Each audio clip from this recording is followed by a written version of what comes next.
wholeness, and vibrations. Family, good morning. Thank you so much for tuning into another episode of Sis We Need to Talk. I am Tisha Hillman, your host, and we are here every Monday, we're somewhere every Monday, talking to you about what it is that Black women are asking for, and once we get it, what does that look like once it actually manifests, and helping my sisters to communicate and to present themselves and to present their requests with the intentions that will allow us to manifest or to receive what it is that we're putting out behind the energy that we do. So I hope that something in the show will inspire you, will educate you, will drive you to dig deeper in your own internal consciousness, if you will, in order to be the best version of yourself, because that is always the goal, for us to be better in this moment or better in the next moment than we were in the one before. So with that said, let's talk. So you guys, I have so many things to talk about. Trending, of course, we talked about reparations all over the news last week.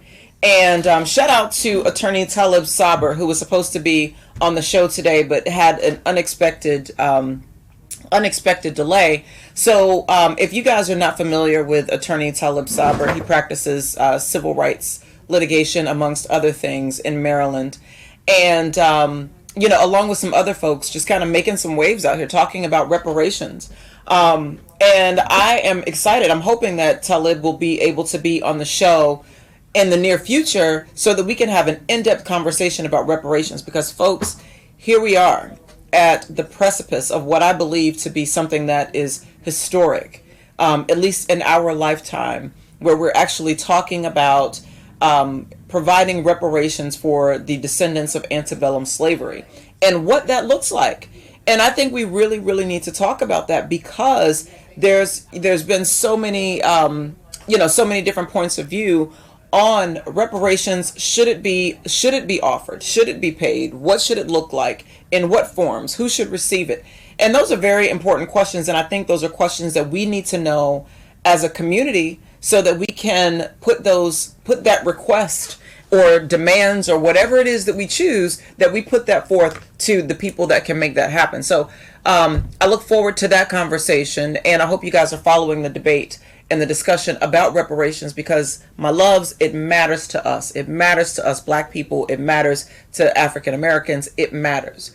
And stay tuned, because it is going to be a game changer, I assure you. Folk out here killing people in the Dominican Republic, like, for real. Like, there is a real life serial killer. I know people don't want to call it that, but I don't know what else to call it when 10 Americans, if we believe the news media, 10 Americans have wound up dead in the Dominican Republic under same or similar circumstances. To me, that sounds like a serial killer. I don't know what's going on in DR. I hope, I hope this doesn't hurt their economy too much, but folk ain't trying to come out there to die, so again, DR, I hope y'all get it together. I don't know what's happened, but what's happening, but I hope y'all get it together. And Black folk, I hope y'all will, take a hiatus for a minute from DR, go to the motherland, do something else. But DR is not the move right now. Another thing, I read this, I saw this post about a young man, or I'm sorry, it's actually, I'm going to tell you guys the name of it, because I just thought about it. But basically, there's a movement where brothers are mentoring our young men and getting them into things like yoga, meditation. It's called the Cave of Adullam Transformational Training Academy, and it's teaching boys how to release and heal trauma. And you guys know, if you've paid attention to the show, if you've listened to the show, you know that I am all about our people healing, all about that. And so shout out to I want to make sure I say it correctly. Shout out to the Cave of Adullam Transformational Training Academy. I hope you guys will take a look at it. I found it on Facebook. Someone shared it. So I hope you guys will take a listen and take a look at what it is that they're doing, because I believe that what they are doing is not only necessary for our communities, it's necessary for our boys, it's necessary for healing, it's necessary for empowerment, it's just necessary. Because, you guys know that I talk a lot about on the show, the suicide rates that are increasing amongst Black children.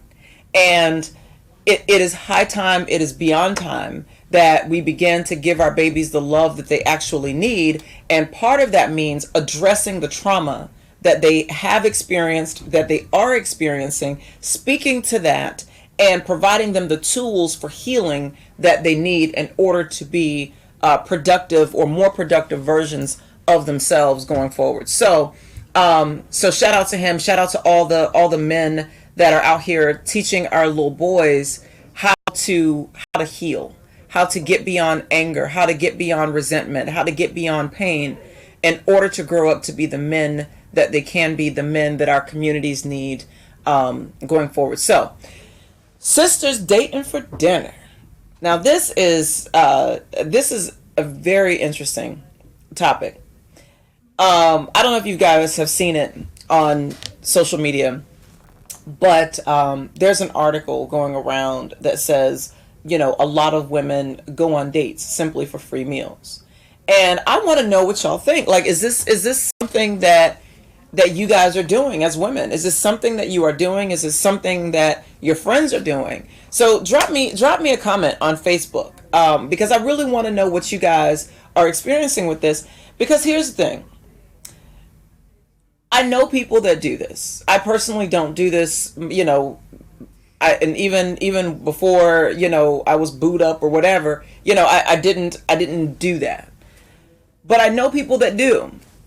And, personally, I've always looked at it like, that's a little, that's kind of using people a bit, But again, to each his own. I'm just saying, not making a judgment call necessarily. But I want to know why people feel the need to do this. And I guess my thing is, as Black women, if all of the things that we've said about ourselves are true, and I say that, I say this on the show all the time because there's a pattern here. If we're like, we're making all the money, we're killing the game, we got good jobs, and we can buy houses, and we got good credit, and we're doing all this, then why are you out here just dating a dude for free food? Like, is your mortgage too high? Like, is your phone bill too high? Like, what's happening that you out here just dating men for free food? I don't know. Like, I honestly, I want to know what is happening. Because look at it this way, sisters. You may look at that, if that's something that you do, you may look at that as something that's completely innocent. But if the shoe were on the other foot, you would be upset with the man for using you. Because many of us have had that experience, and it doesn't feel good. It doesn't feel good to be used for any purpose, and then tossed aside. No one likes that. And so whether or not it's you doing it or you receiving it, it's not good either way in terms of the outcomes. It makes people angry. It hurts people's egos. It hurts people's feelings. It hurts people financially. You know what I mean? It causes insecurity. It's just not really a good situation to be using people simply for your own benefit. In that capacity, knowing full well that you have no intention on building anything with this person. And so, I want to hear from my sisters, and I also want to hear from brothers about what your experience is. How do you know? Like, what have you? Did someone come out and tell you that this is what they were doing? If so, what was your reaction to this? Because we got to treat each other better. I mean, that's just what it is. And so this is why today's show is going to be a brief show. And I want to talk about communication, but I want to talk about it as succinctly, but yet as clearly as I possibly can, within that succinctness, if you will. And so, what are we saying? And my sisters, if you are someone who is going on dates just for dinner, what are you communicating? What do you believe that you're communicating when you do that? Brothers, when you're on your Netflix and chill, I mean, I personally don't know anyone that does that, but I know it's a thing. And if people are doing that, what is that saying? What is that communicating? Because every single thing that you say is communication, as you know. It's language, it's communication. It says something. What you do communicates something. It says something. And so if you're saying something and you're doing something in response to what you are saying, or something that is consistent to the position that you hold that's coming out of your mouth, what are you affirmatively communicating? And so, let's talk about that. And I want to start from way, way, way back, because it's something that I realized, and I realize more and more every day I live. I realize more and more about how we kind of get to the places that we are. Now, I can't speak for everyone, but at least for me, like, it really made me start thinking, how did I learn to communicate what I need, right? And so think about, like, when you're a kid, if you're a parent, you know that, kids don't know language. They make noise and things like that, but it's through hearing other people, either on television or in person or whatever, and it's these things that they learn how to communicate. For example, if you hear your child crying and you recognize the cry as, oh, I understand that is the hungry cry, and you give them the bottle. You train them accordingly. So what they know is, when I do this, I will get food. So when I cry, I will get what I want, right? And I think a lot of us have become conditioned that way, especially as women. And I'm just being honest with us, because I know how we are, because I am you. So I know how we are.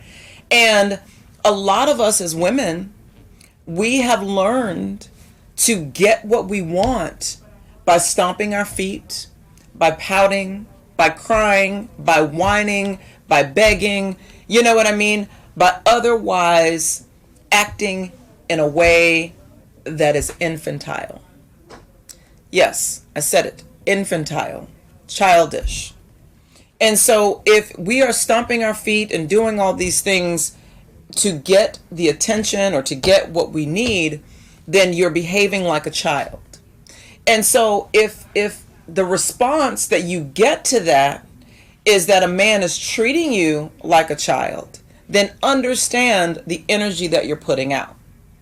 Now, if you are handling your business like an adult, then you will command the respect of an adult, because people will know, I can't treat her any kind of way, because that's not the energy that I'm receiving. And two, I know that if I do that, because she's an adult, she's going to respond a certain way that I may not appreciate. So let me give you an example. You know how they always say that you teach people how to treat you? That's absolutely accurate. Now, here's the thing, ladies. Always be mindful that if you don't set boundaries, or if you are inconsistent with the boundaries that you set, allowing people to overstep those boundaries, first they will take, your mama always told you, you give them an inch, they'll take a foot. So you set your boundaries so that you know, this is who I am, this is what I'm about, this is what I expect, this is what I can give, and go on your business. But what's not acceptable is to try to push your to impose your things on other people. Meaning, if you are inconsistent in your positions, you can understand why someone may be confused. So, for example, I saw this message someone sent me about, I guess people were going on it was a text message exchange or whatever. And, people were going on a date, and dude was on the Netflix and chill. So, come to his house, chill out for a little bit. You say that you're not really about that, meaning I'm not trying to have sex, I'm not trying to go there. But then 5 minutes in, you're naked. So you understand why that's a little confusing. And I'm not here to judge, because, Lord knows, I'm not here to judge. I'm just saying, what are we communicating? What are you saying?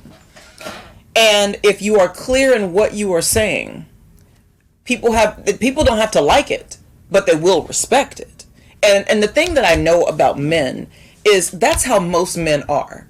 Most real men. And I say that term because I understand that, people throw that around in a certain way, but I mean men who actually care about how they treat people. That's what I mean when I say a real man. A man who knows how to treat people with dignity and respect, and, mutual respect. So if you are dealing with a man who knows how to treat people with dignity and respect, he will respect the fact that you've set boundaries. But what he won't respect is your inconsistent positions. And so if we're out here, I don't know what you want to call it, dining and dating. I don't know what you want to call it. But sisters, understand the energy that you're going to get back.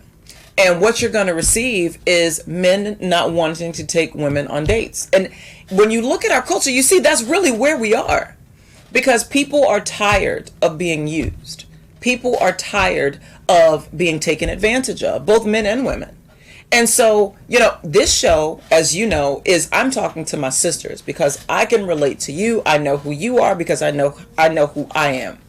And so, we have to watch how we treat people because we're going to get that energy back. So I was watching this video. It was a man, he was talking about this very issue. And he was saying, do you understand that if we're to go on a date and do just dinner and a movie, the average dinner and a movie is going to cost probably about $200. That's a lot of money to be out of for someone who has no interest in you at all. And sisters, you would not like if someone did that to you at all. And I know that because we get petty over some petty shit. So I know that we don't like when people treat us a certain way. So all I'm saying is keep that energy and not treat people that way. If you got homegirls that are like this, if you guys are really friends, please encourage the sister. Please encourage her to not use people. Because what ends up happening is all women end up suffering for the behaviors of the few. And so if we really want to build stronger relationships and have better communication and better dialogue just in general with our men, we have to change ourselves and we have to encourage our sisters to operate differently as well.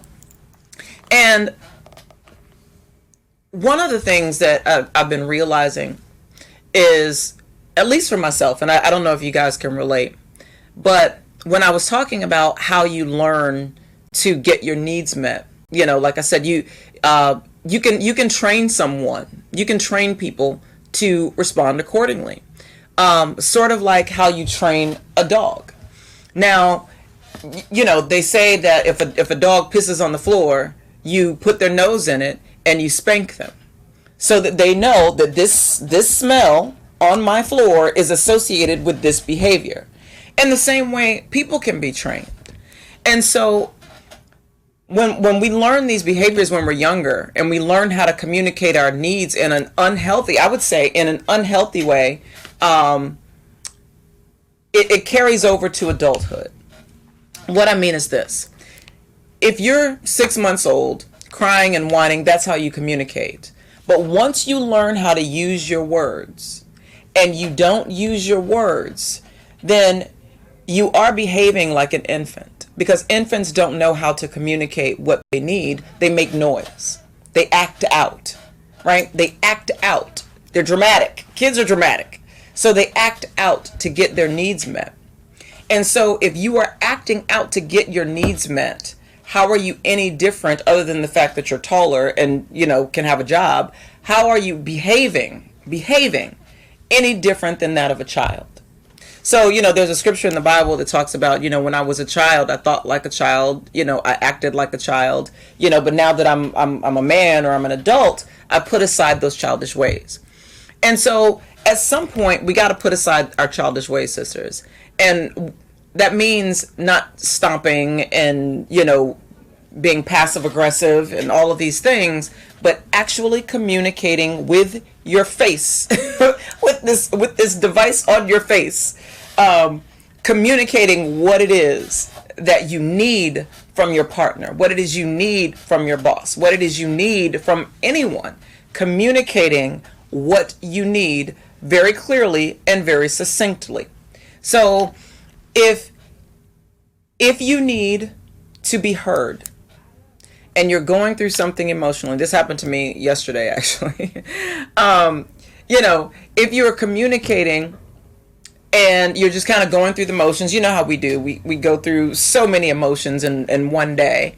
And you need your partner to listen to you and not necessarily, fix it, then say that. Say, I need X. I need to be heard. I don't need you to fix it, because men are going to try to fix it, ladies. Men are going to try to fix it. So if you just need to be heard, say that. If you need help, say that.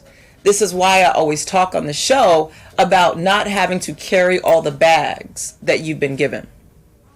Because when you encounter a real man who is the definition, like I said earlier, who will appreciate who you are in all of your complexities, who will help you to carry those bags, sisters, I tell you, it is like breathing a sigh of relief. Because we feel the need all the time to be a strong black woman and blah, blah, blah, blah, blah.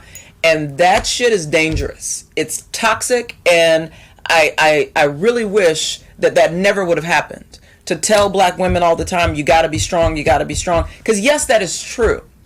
But what happens is it forced us to be in a place where it becomes toxic and immature. Because you stop using your words and you stop communicating with the partners that were put here to be here as your support. And so it makes us rely on ourselves and our own hubris, if you will, for everything, and it's unnecessary. And this is when we start getting bogged down and having, health issues and all of these things, mental health issues.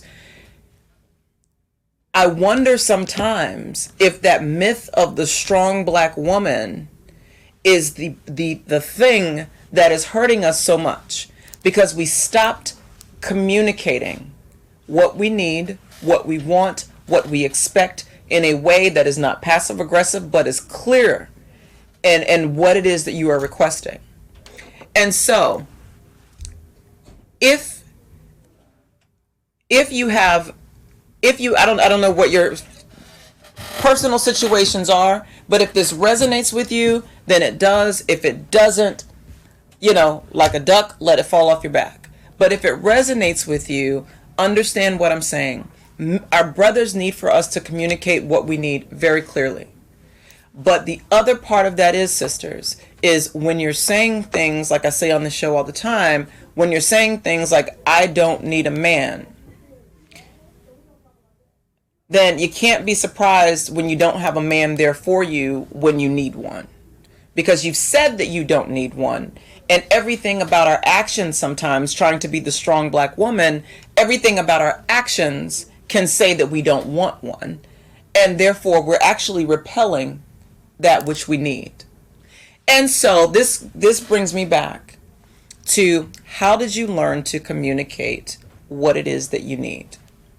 And so one of the things that I'm working on, and you guys can stay tuned in the upcoming weeks for this, is I'm working on, some platform with which we can really talk about healing. The way that, this brother at this transformational center is helping our young boys, I think our young girls need it too. Because there's been so much trauma in our lives through this notion of being the strong black woman, through childhood sexual and physical abuse, right? Through all of these things that we may have experienced that have formed the foundation. And I would say that they've stunted or stifled or stagnated our growth and development in such a way that it's left us in this place of mental immaturity. Because, there's studies that show that drug abuse, trauma, things like that, they actually stop your mental and emotional growth. And so, say for instance, like for me, I've shared my story several times on the show. Sexual abuse and things like that started for me, pretty young. And so I had to learn as I got older how those things impacted my relationships. It impacted my ability to ask for what I need. And so what would happen is I became a doormat because I didn't know how to communicate what I need, and I had very unhealthy boundaries because of my experiences. And so sometimes when we've had our boundaries overstepped through abuse, through someone who you said no to, and they proceeded to force their will upon you, it teaches a young girl, and I would say young children, period, right? People in general. But I know the trauma of a young girl from being in that situation. So it teaches a young girl a couple of things. It teaches you, one, that no one respects your boundaries and that you don't matter. Your boundaries don't matter. And so I understand why we can be inconsistent in our positions, right? So that's one thing. But it also teaches you that your voice doesn't matter in terms of people hearing you. So when you say no, and now you've been violated even after you said no, then that also communicates something to you, that what you say does not matter. And so it's time for us, my sisters, to recapture and to go back and heal that broken place that I always talk about that formed our basis for communication in the first place. And so if we have these unhealthy patterns, as I did and I still am working through, as we have these unhealthy patterns, in order to get to the place where we can communicate very directly, succinctly, and clearly with our men or with anyone else, and in such a way that's not meant to be manipulative or controlling, because I want to be clear about that too, because that's one of the other vestiges of these things that can happen is, at least for me, because my power in my little mind at that time, because my power was taken, there's always been a part of me that wants to step over people and force my will on them because someone forced their will on me. So you get how this works? This is why healing is so important, because all of these things lead to one thing. It causes division. It causes violence, because people who are broken and unhealed, they have to get those needs met some kind of way. So either they lash out at other people and they get labeled bitches, they get labeled difficult and angry and all of these things, or they lash within and they become depressed and anxious and suicidal. You see how this works? So healing is important. And when I started this show 8 months ago, that was why I started this show. Because I saw the needs from looking even at my own life and what I was experiencing and what people around me were experiencing, to understand the levels and the depths of healing that are needed, so that we're not out here taking advantage of other people, because that comes from someplace, right? That the need and even the desire to do that to another person comes from someplace within. And it's time that we explore that so that we can get back to having great relationships with our brothers. Because sisters, I don't care, and I'll say this until I'm blue in the face, I don't care what these social media people, these social media warriors are out here telling you. You need your men. We need our men. Because they are here to protect you. They are here to be, they're here for you. They're here to help you carry the load so that you don't have to be bogged down.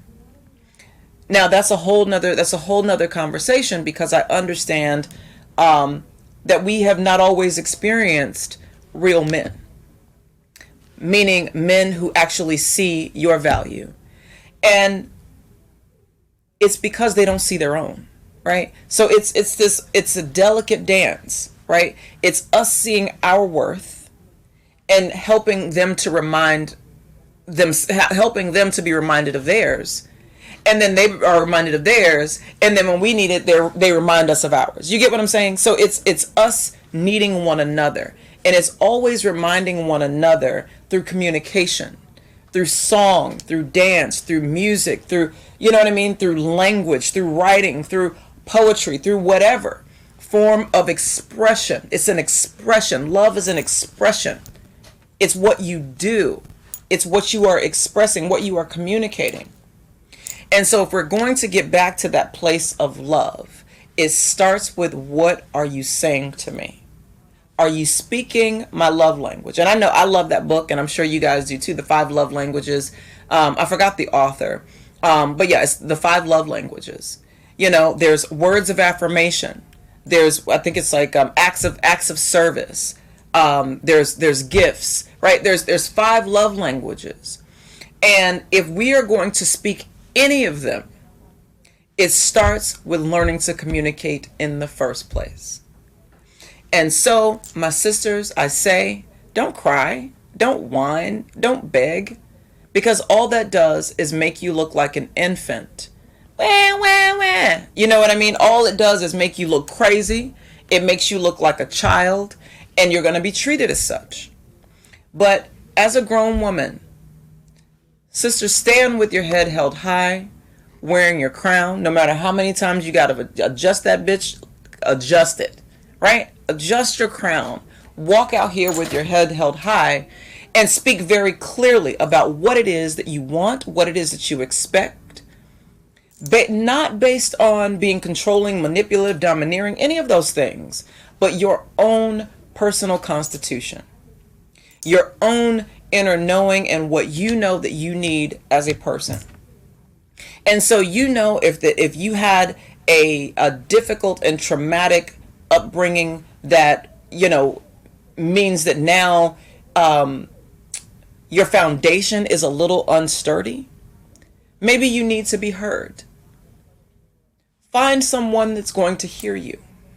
But this is why we have these conversations, and I hope these conversations continue, because find someone that's going to hear you.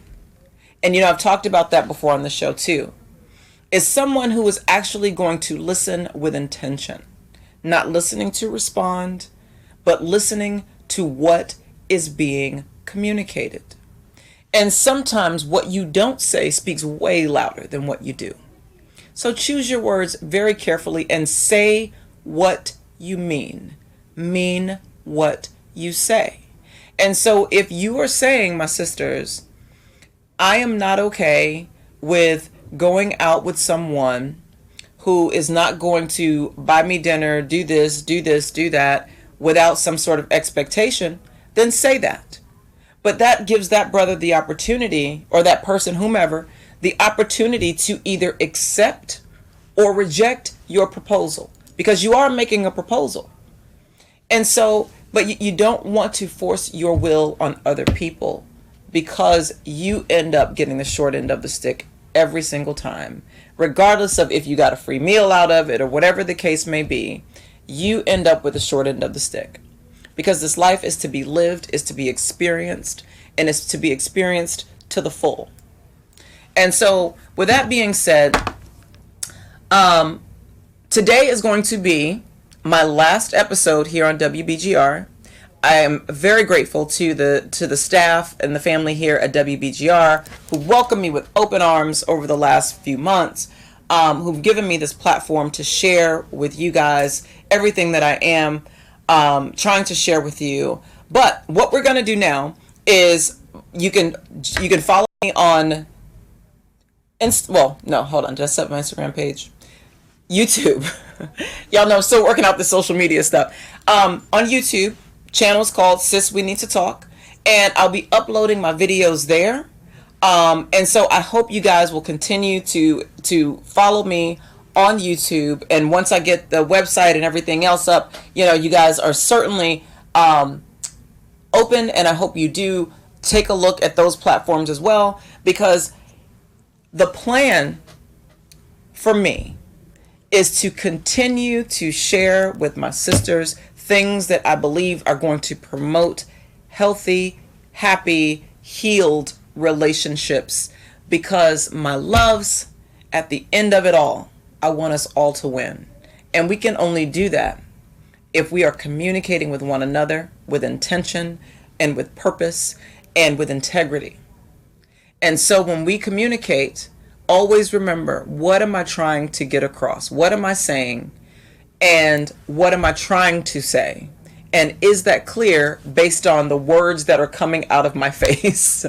But until then, sisters, you don't got to be the black superhero. You don't have to be the the woman who's tired all the time because she's carrying all the bags. You don't have to do that. Reach out to people, get a group together. That's one of the things that I want to do here, is I want to get a group of us together. Let's build together. Let's talk about the difficult things. Let's talk about our childhoods, our upbringings. Let's grow, let's heal, let's be better. And until next time, I send you blessings and wholeness. And I hope that you make it a great week. Thank you.